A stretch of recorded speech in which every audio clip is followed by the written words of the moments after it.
Good Shabbos.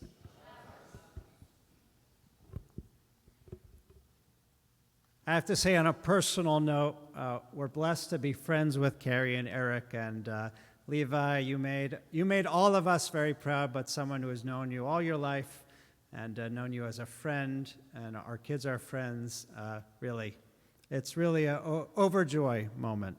Levi, we couldn't be more proud of you. Many, many years ago, in the land of Israel, two brothers lived on opposite sides of a mountain.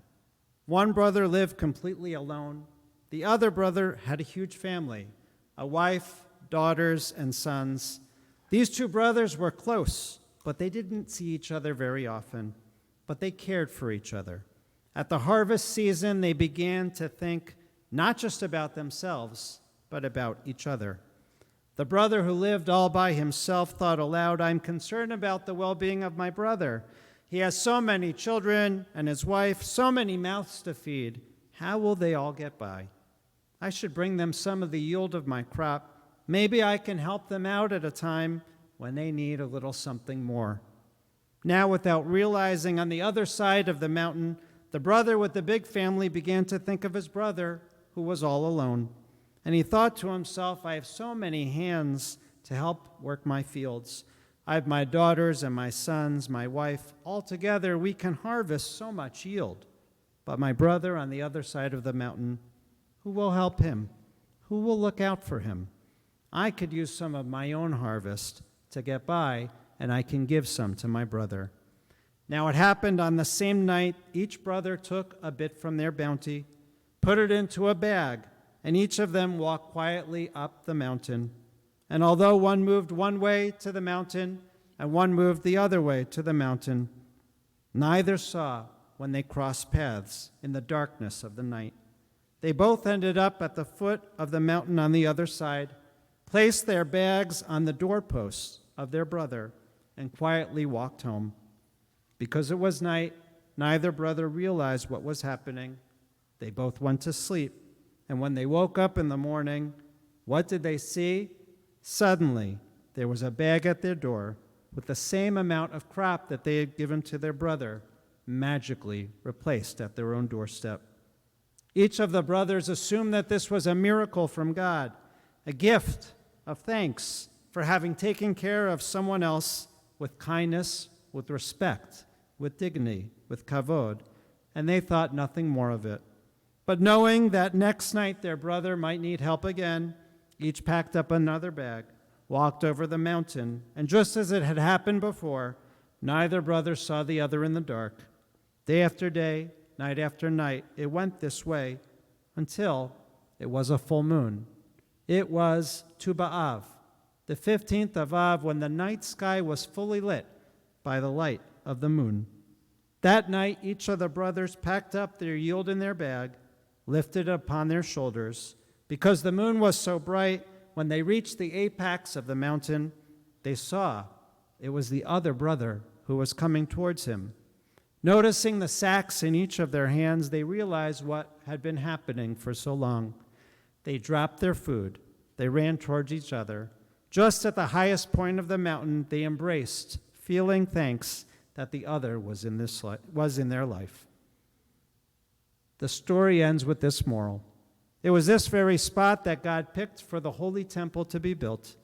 And the city right there was designated as Yerushalayim, Jerusalem, Ir Shalom, the city of peace, because it was the peace between two brothers, a place of chesed, of kindness, of respect, of dignity. And from that day forth, it was known as a place that emanates eternal kindness, love, and care for one another. This classic story of the founding ethos of Yerushalayim, of Jerusalem and Israel, of brotherly love, of respect, of compassion, which is found in the rabbinic legends and the Midrash, makes us question the challenges emerging in our Jewish homeland today.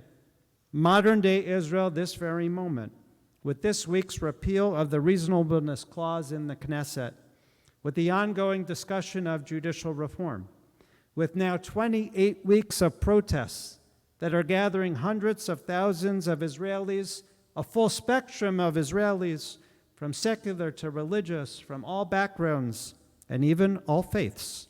Across the country, actually right at this moment, here it's the morning, but in Israel the skies are darkening. And every Saturday night, Motzei Shabbat, that is when the protests gather.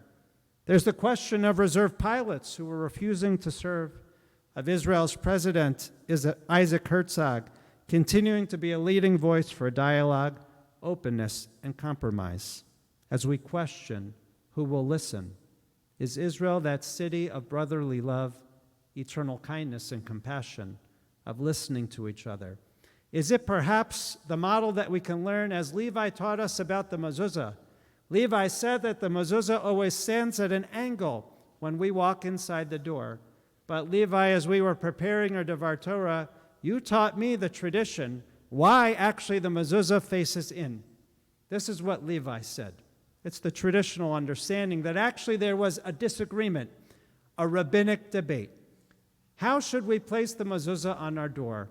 One group of rabbis said that the mezuzah should be vertical, 100% up and down, that it points up to God, and that is always where we should look. But the other groups of rabbis said that the mezuzah should be horizontal, directly leading us in the door, showing us the proper path in which we should go.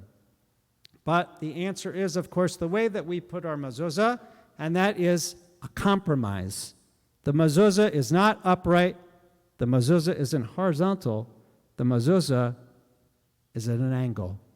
They met in the middle. They compromised. As we look to what's happening in Israel today, there's no compromise.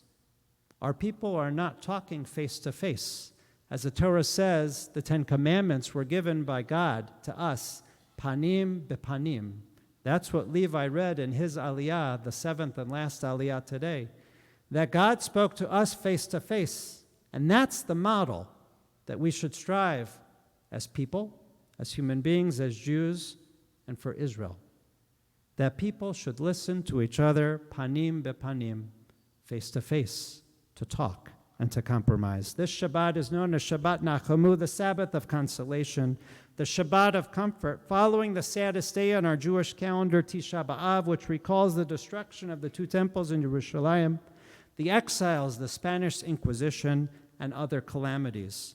Some catastrophes were caused by external forces, by conquering armies and nations, and others by internal division, not seeing eye to eye, when Jews tore each other apart and the fabric of Israel was torn open. We marked on Tisha B'Av our day of destruction and loss, of pain and dissension and division, chanted lamentations in darkness. We sat low on the ground.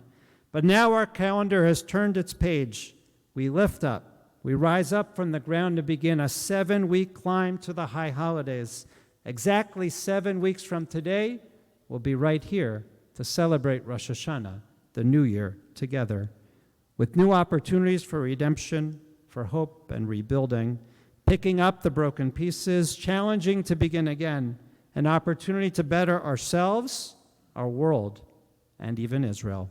Today is literally a turning point for ourselves on the Jewish calendar and maybe for Israel.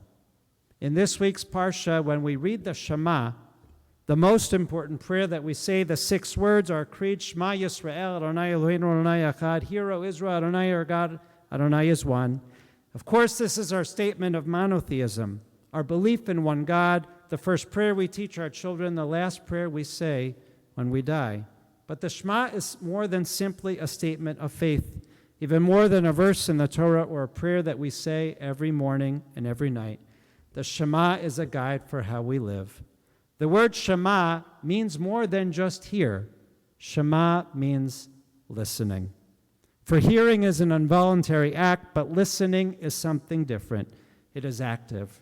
Rabbi Lord Jonathan Sachs of blessed memory writes that we must be Shema people. We must be listeners.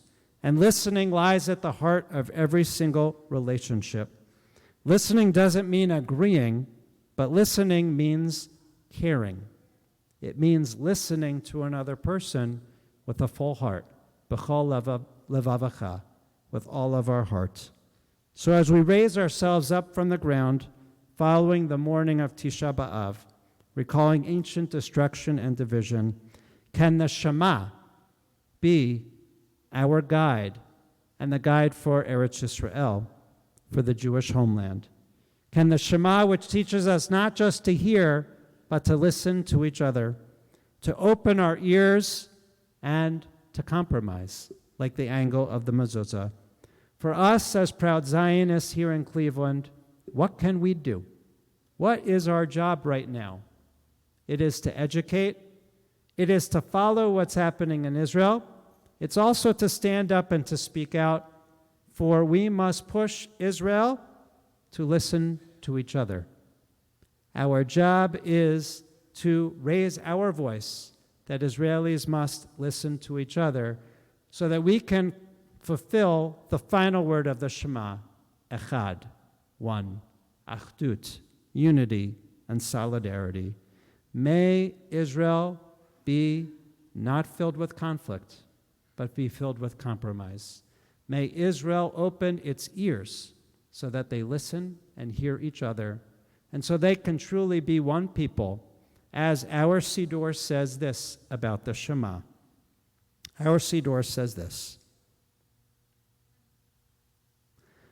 the Shema is not an individual statement.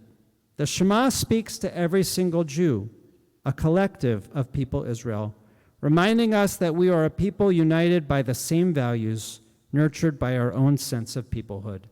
May we be Am Echad, one people, listening to each other. Shema Yisrael, let us listen together, for we truly are one. Shabbat Shalom.